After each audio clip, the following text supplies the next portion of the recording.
This is Benjamin, founder of Farm Again. We had visited this farm about a year back, exactly a year back. And when we visited last time, these plants actually were very young, very small. In 1 year, we have seen tremendous growth.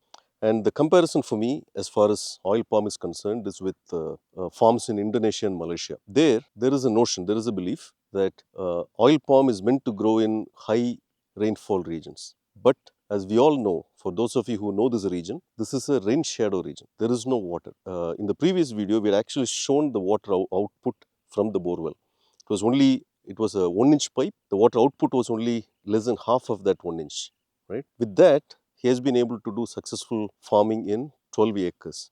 Now, I would like to highlight what was the situation last year and how things have changed this year, and what really caused that change is what I'm going to focus on. During the last visit, year back, I had suggested to Mr. Dureraj, the owner of this farm, who unfortunately couldn't stay back with us today, to somehow consider subsurface irrigation. Last year, these laterals were on the surface, so I had suggested to him to find option to take the laterals underground because it could save in water. I mean, remember, this is a rain shadow region, there is no water. So by making this subsurface, you can avoid evaporation, you can ensure the water and the nutrients are straight given to the root zone and lesser weed impact. Overall, it could benefit the crop. So that was a suggestion I had given him. I'm so excited, so happy that he is probably 1 out of 100 farmers that I speak with who has followed the suggestions.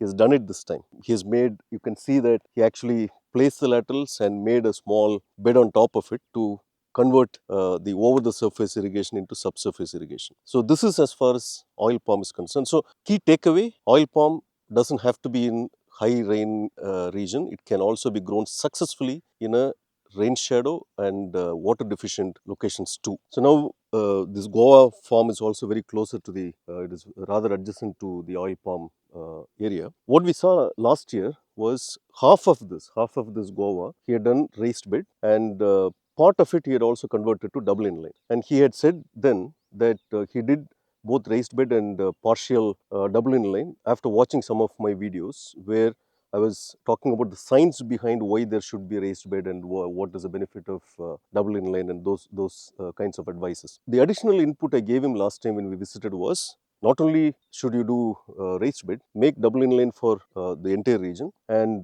preferably try to have mulch sheet on top of the bed so that the bed doesn't erode and the soil doesn't become hard.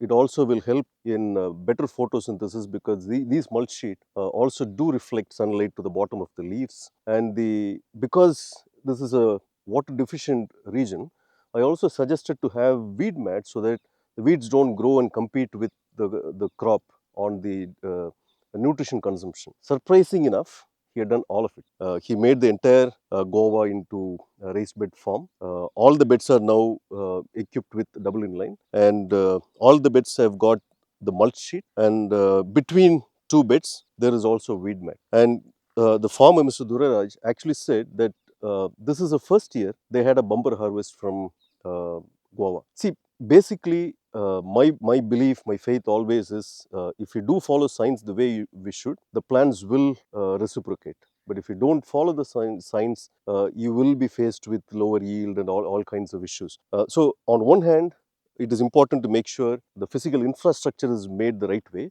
And the second, what helped him, I mean, you can have physical infrastructure, but if you don't maintain the air water balance, if you don't give the right nutrition at the right time, again, you cannot expect great results. But he is again one of our farmers who is extremely diligent in ensuring the right nutrients are mixed in the stock solution tank so that Grotron can do its job.